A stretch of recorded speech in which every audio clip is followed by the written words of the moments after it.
કાંઠાના કોંગ્રેસ પાર્ટીના લોકસભાના ઉમેદવાર ભાઈ શ્રી તુષારભાઈનું ઉમેદવારી ફોર્મ ભરવા માટે સમગ્ર સાબરકાંઠા અને ગુજરાતના તમામ આગેવાનોએ હાજર રહીને મોટી સંખ્યામાં એમનું ફોર્મ ભરાવા જઈ રહ્યા છે। ત્યારે બેન તરીકે હું પણ સાબરકાંઠાની જનતાને વિનંતી કરવા માટે આવી છું કે ભૂતકાળમાં એમના પરિવારે આ સાબરકાંઠા જિલ્લો હોય કે સમગ્ર ગુજરાત હોય એમાં ખૂબ મોટા સેવાકીય કાર્યો કરી અને આજે પણ એ કાર્યોની યાદ આપણે અપાવી રહી।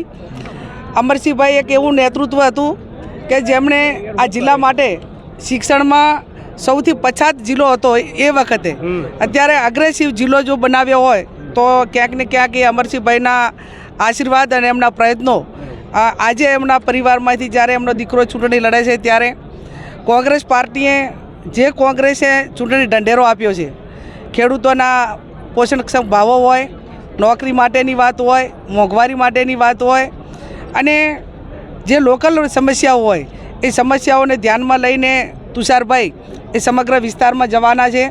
એમને પોતાને ધારાસભ્ય તરીકે અત્યારે 27માં હજુ ટર્મ પૂરી થાય છે, પણ જ્યારે સંઘર્ષનો સમય હોય અને મોવડી મંડળ આદેશ કરતું હોય ત્યારે સાબરકાંઠાના હિતમાં એમણે પોતે ચૂંટણી લડવા માટે મન માનાવી અને તમારા સૌના આશીર્વાદ લેવા માટે, સાબરકાંઠાની જનતાના આશીર્વાદ લેવા માટે મેદાને આવ્યા છે। ત્યારે એ એમના પરિવારને સાબરકાંઠાની જનતા એ આશીર્વાદ આપશે।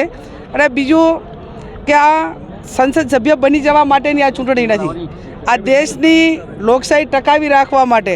આજે દેશ આઝાદ હોવા છતાં ગુલામી, આઝાદ દેશમાં ગુલામી ભર્યું જીવન લોકો જીવી રહ્યા છે।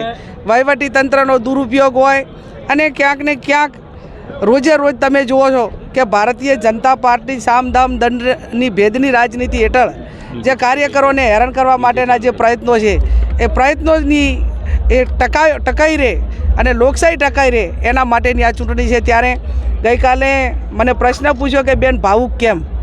આજે તુષારભાઈ હોય કે હું હોઉં, પ્રજાને અમારી પાસે આપવા માટે કાંઈ નથી, છતાં 1947માં આ દેશની આઝાદી માટે ગાંધીજીને સુખી સંપન્ન ઉદ્યોગપતિઓ કે આપણા એ વખત રતન ટાટા હોય કે આવા જે ઉદ્યોગપતિઓ હતા એ દેશની આઝાદી માટે ફંડિંગ કરતા હતા અને આજે મધ્યમ ને ગરીબ વર્ગ એ આઝાદી લોકશાહી ટકાવવા માટે ક્યાંક અમને ચાંદલા રૂપિયે 5-25 રૂપિયા આપી રહ્યા હોય અથવા તો સ્વયંભૂ કોઈ ખર્ચા વગર ચૂંટણી લડાવી રહ્યા હોય ત્યારે એક પ્રજાનો પ્રેમ સ્નેહને લાગણી એના હરખના આંસુ છે। સંઘર્ષ ચૂંટણી ચડાવ ઉતાર છે, રાજકારણનો ભાગ છે। અમને કોઈના બાપની ડર નથી।